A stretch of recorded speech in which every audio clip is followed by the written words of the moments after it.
प्यारे बच्चों, अभी तक हम मैट्रिक्स मल्टीप्लिकेशन के 2 लेक्चर्स पूरे कर चुके हैं और उसमें आपने कुछ प्रॉपर्टीज पर भी ध्यान दिया होगा। विशेष तौर से आपने देखा कि जब हम 2 मैट्रिक्स को मल्टीप्लाई करते हैं तो उनका ऑर्डर बड़ा इंपॉर्टेंट हो जाता है, क्योंकि मैट्रिक्स मल्टीप्लिकेशन में commutativity acceptable in normal situations नहीं है। In normal situations a into B b into A के इक्वल नहीं होता। कुछ पर्टिकुलर केसेस में ऐसा हो जाता है, लेकिन अगर हम 3 मैट्रिक्स लें और उनको किसी भी ऑर्डर में मल्टीप्लाई करें तो उनका मल्टीप्लिकेशन सेम ही आता है। इसे हम कहते हैं एसोसिएटिव प्रॉपर्टी। बड़ी इंटरेस्टिंग प्रॉपर्टी है। बहुत कम ऐसा होता है कि कम्यूटेटिविटी जहां होल्ड नहीं होती है और वहां एसोसिएटिविटी होल्ड हो रही है, तो एक बड़ा इंपॉर्टेंट प्रॉपर्टी है। लेकिन इसके लिए कंडीशन है कि जो मैट्रिक्स हम लें वो मल्टीप्लिकेबल होने चाहिए। अगर मल्टीप्लिकेबल नहीं है तब तो एसोसिएटिविटी का मतलब ही खत्म हो जाता है। तो इसलिए हम चेक करते हैं, एक क्वेश्चन लेकर, ये हमने ए बी और सी 3 मैट्रिक्स लिए हुए हैं और अब हम ये प्रूव करेंगे कि a into B into C a into B C के इक्वल होता है। तो इसके लिए हम पहले लेफ्ट साइड लेंगे। तो लेफ्ट साइड में ए बी इंटू सी है, तो पहले हम ए बी करते हैं। तो पहले 1 2 3 1 को मल्टीप्लाई करेंगे 2 1 3 2 से। अब इनका जो प्रोडक्ट आएगा इसको हम मल्टीप्लाई कर देंगे 1 2 3 3 1 0 से। तो पहले इनका मल्टीप्लिकेशन करते हैं। तो मल्टीप्लाई करेंगे तो 2 इंटू 2 के ही दोनों मैट्रिक्स हैं, रिजल्टेंट भी 2 इंटू 2 का होगा। पहला 1 1 एलिमेंट होगा, 1 इंटू 2 यानी 2 और 2 प्लस 3 यानी कि 6। तो 2 प्लस 6 दूसरा एलिमेंट, फर्स्ट रो का सेकंड कॉलम का 1 इंटू 1 प्लस 2 इंटू 2 यानी 1 प्लस 4। अब सेकंड रो के एलिमेंट 3 इंटू 2 यानी 6 और 1 इंटू 3 यानी कि 3। सेकंड रो सेकंड कॉलम का एलिमेंट 3 इंटू 1 यानी 3 और 1 इंटू 2 यानी कि 2। इसको हमें मल्टीप्लाई करना है 1 2 3 3 1 0 से। जब सॉल्व करेंगे तो 2 प्लस 6 यानी 8 5 9 5। इसका मल्टीप्लिकेशन हम करना है 1 2 3 और 3 1 0 से। ये 2 इंटू 2 का मैट्रिक्स है, ये 2 रोज और 3 कॉलम्स का मैट्रिक्स है। तो मल्टीप्लाई करने पर 2 रोज और 3 कॉलम्स आएंगे। तो यानी फर्स्ट रो का फर्स्ट कॉलम अगर हमें चाहिए तो इसकी फर्स्ट रो ले, इसका फर्स्ट कॉलम, तो एलिमेंट को मल्टीप्लाई करें तो 8 प्लस 15। अब फर्स्ट रो का सेकंड कॉलम वाला एलिमेंट यानी 8 इंटू 2 16 और 5 इंटू 1 यानी कि 5। अब फर्स्ट रो थर्ड कॉलम का एलिमेंट 8 इंटू 3 24 और 5 इंटू 0 यानी कि 0। अब सेकंड रो वाले एलिमेंट हम लिखते हैं 9 इंटू 1 9 और 5 into 3 15। Second row second column के 18 plus 5। Second row third column तो 27 प्लस 0। इनको सॉल्व कर लेते हैं। सॉल्व करने पर हमें मिलेगा 23 21 24 24 23 और 27। तो ये हमारा लेफ्ट साइड तैयार हो गया है LHS। हमारे पास स्पेस कम है, बोर्ड लिमिटेड है, तो हम इसको याददाश्त के लिए LHS लिख लेते हैं यहाँ पर, जिससे हमें सुविधा रहे। 23 21 24 24 23 27। अब हम इसका राइट साइड फाइंड करें। राइट साइड में a इंटू बी सी हमें करना है। तो अब राइट साइड के लिए पहले b और c को मल्टीप्लाई करेंगे। पहले हम a को लिख लेते हैं। a है 1 2 3 1 और b इंटू सी करने के लिए हम एक ब्रैकेट में इनको लिख लेते हैं 2 1 3 2 इंटू 1 2 3 3 2 3 1 0। अब इनका प्रोडक्ट हमेशा पहले जहां दो का प्रोडक्ट है वहां शुरू करेंगे। इसका ऑर्डर 2 इंटू 2 है, इसका ऑर्डर 2 इंटू 3 है, दोनों मल्टीप्लाई हो सकते हैं। ऑर्डर जो आएगा 2 इंटू 3 आएगा। तो 2 rows 3 columns, first row first column का एलिमेंट 2 प्लस 3। अब फर्स्ट रो इसकी ले, सेकंड कॉलम इसका ले लें तो 1 2 मिलेगा। 2 2 जा 4 प्लस 1। अब 1 3 के लिए first row third column 6 plus 0। अब सेकंड रो का एलिमेंट 3 इंटू 1 यानी कि 3, 2 इंटू 3 यानी कि 6। Second row second column 3 into 2 6, 2 into 1 2। अब 3 इंटू 3 9 प्लस 0। तो ये हमारा मैट्रिक्स तैयार हो गया है। सॉल्व कर लेते हैं। 1 2 3 1। अब इनको जब सॉल्व करा तो हमें मिला 5 5 6 9 8 और 9। एक बार फिर इनका मल्टीप्लिकेशन करते हैं। इसका भी ऑर्डर 2 इंटू 2 है, इसका भी ऑर्डर 2 इंटू 3 है। तो जब नया रिजल्ट आएगा तो वो भी 2 इंटू 3 का है। उससे पहले वाला भी 2 इंटू 3 का ही हमारा मैट्रिक्स आया था। तो अब फर्स्ट रो फर्स्ट कॉलम तो 5 प्लस 18। अब 5 first row second column 5 plus 16। First row third column 6 plus 18।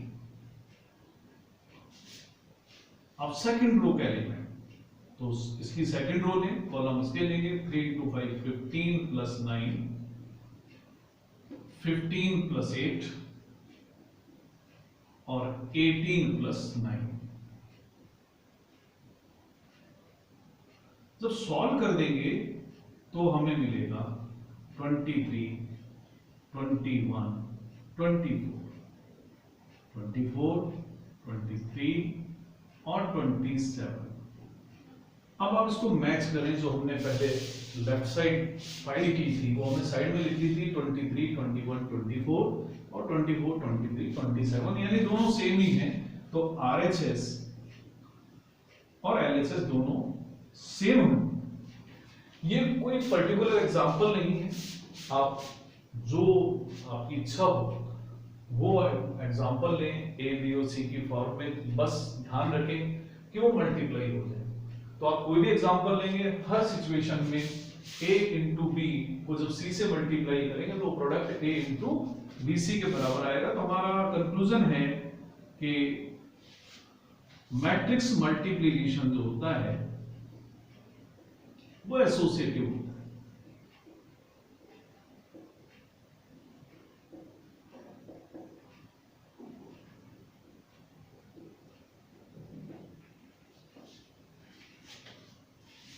अब कुछ और क्वेश्चंस लेते हैं। आइए अगला क्वेश्चन लें।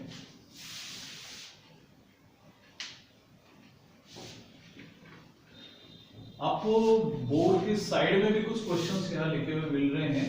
तो ये क्वेश्चंस भी आपको ट्राई करने हैं। 5 क्वेश्चन यहां पर, ये 4 क्वेश्चंस लिखे हुए हैं। 4 क्वेश्चन मैंने लिखे हैं, आप भी ट्राई कीजिए इन क्वेश्चंस को। अगर आपको किसी भी प्रकार की दिक्कत आती है तो आप मुझे कांटेक्ट कर सकते हैं। अब हम एक ऐसा मैट्रिक्स लेते हैं,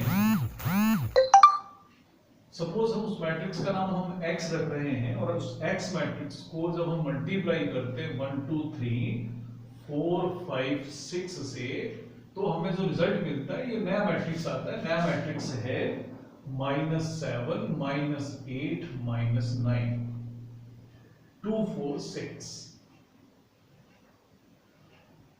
अब हमें बताना है कि ये मैट्रिक्स X है क्या। सबसे पहले तो जो भी मैट्रिक्स अननोन होता है उसका ऑर्डर हमें फाइंड करना चाहिए। ऑर्डर क्या, पहले ऑर्डर के लिए देखते हैं। ऑर्डर ऑफ X हमें मालूम नहीं है क्या होगा। सपोज M इंटू N है, इसका नाम हम A मान लें। ऑर्डर ऑफ A, इसमें रोज है 2 और कॉलम्स हैं 3, तो 2 इंटू 3 का है। और order of X into A जो है वो भी 2 इंटू 3 का है। आपको मैंने बताया था कि दो मैट्रिक्स तभी मल्टीप्लाई होंगे जब पहले मैट्रिक्स के अंदर नंबर ऑफ कॉलम्स दूसरे की रोज के बराबर हो। तो n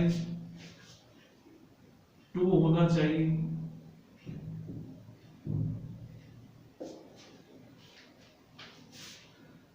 तो n तो मालूम हो गया। n क्या हो, आपने देखा कि जब भी हम मल्टीप्लाई करते हैं तो जो ऑर्डर आता है रिजल्टेंट मैट्रिक्स का वो आता है पहले मैट्रिक्स के अंदर कितनी रो है और दूसरे मैट्रिक्स में कितने कॉलम है। तो यहां पर 2 इंटू 3 का है, तो यानी रिजल्ट जो आया है वो 2 इंटू 3 का आया है। तो अगर मैं n की जगह 2 रख दूं तो m इंटू 2 और ये 2 इंटू 3 आ गया। ये दोनों तो सेम हो गए। और मुझे जो मैट्रिक्स मिल रहा है वो 2 इंटू 3 का है, तो इसका मतलब m जो है वो भी 2 होना चाहिए। तो m भी 2 और n भी 2, यानी ये जो मैट्रिक्स अननोन है ये 2 इंटू 2 का मैट्रिक्स है। तो हम ये बताएंगे कि order of x must be 2 into 2। अब 2 इंटू 2 का मैट्रिक्स है तो उसमें 4 एलिमेंट होंगे और चारों हमारे लिए अननोन है। सब हम लेट कर लेते हैं कि ये 4 element A B C D है। तो सपोज हमने कहा कि जो मैट्रिक्स X है उसमें 4 एलिमेंट है और वो ये है A B C और D। देयरफॉर हम इस मैट्रिक्स इक्वेशन का यूज करते हैं। मैट्रिक्स A की जगह A B C और D रख देते हैं। ऐसे ही हमें मल्टीप्लाई करना है 1 2 3 4 5 6 से और हमारा आंसर आएगा -7 -8 -9 और 2 4 6। मल्टीप्लाई करना शुरू करें। फर्स्ट रो फर्स्ट कॉलम, तो ये मिलेगा A + 4। उसके बाद में फर्स्ट रो को सेकंड कॉलम से मल्टीप्लाई करेंगे, 2A + 5 भी आएगा, फिर 3A + 6 भी आएगा। तो ये हमारा फर्स्ट रो के 3 एलिमेंट हो गए। अब सेकंड रो के जो एलिमेंट आएंगे वो आएंगे C + 4D, 2C + 5D और 3C + 6D। ये मैट्रिक्स इक्वल है -7 -8 -9 2 4 6। दोनों मैट्रिक्स तभी इक्वल होंगे जब उनके कॉरस्पॉन्डिंग कंपोनेंट्स इक्वल हैं। अब मेरे पास में 4 अननोन क्वांटिटीज हैं, 6 इक्वेशंस हैं। कोई सी भी मैं 4 को यूज करूंगा, सॉल्व करूंगा। जैसे मैं लिखता हूं कि A + 4B -7 है और 2A + 5B -8। इक्वेशन 1 और इक्वेशन 2। इक्वेशन 1 को अगर मैं 2 से मल्टीप्लाई करूं तो मुझे मिलेगा 2A + 8B = -14। ये इक्वेशन नंबर 1 ही है। सबट्रैक्ट कर देते हैं, तो सबट्रैक्ट करेंगे तो -3B मिलेगा और जब इसको सबट्रैक्ट करेंगे तो 14 - 8 यानी 6 हो जाएगा, यानी कि B -2 हो गया। B की वैल्यू हम किसी भी इक्वेशन में 1 में या 2 में रख देंगे तो A -8 = -7, तो A हो गया 8 - 7 यानी कि 1। A 1 हो गया। आप चेक भी कर लें कि क्या ये इक्वेशन जो है उस सारी बैलेंस है कि नहीं। a+4 भी -7 था तो 1 - 8 -7 है, इसको भी चेक कर लें, अगर हमने सही करा है तो वो भी सही होगा। तो 3 - 12 - 9 है, हालांकि हमने इसको यूज नहीं करा था लेकिन वो सेटिस्फाई करनी चाहिए। उसके बाद हम सॉल्व करते हैं, c + 4d की वैल्यू 2 आएगी और 2c + 5d की वैल्यू 4 आएगी। ये मान लेते हैं 3 और ये 4। एक बार फिर थर्ड इक्वेशन को 2 से मल्टीप्लाई करें तो हमें मिलेगा 2c + 8d = 4। ये इक्वेशन नंबर 3 ही है। सब्ट्रैक्ट करेंगे 2c में से 2c - 0, तो 5d में से 8d माइनस करेंगे 3d और 4 में से 4 माइनस करेंगे तो 0, यानी d 0 हो गया। d अगर 0 है तो हम c की वैल्यू निकालेंगे, c की वैल्यू होगी c + 0 = 2, यानी कि c = 2।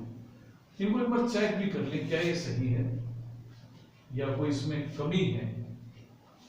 2c + 5d 4 होना चाहिए, तो 4 + 0 यानी 4 है। 3c + 6d 6 है, यानी 6 + 0 6 है।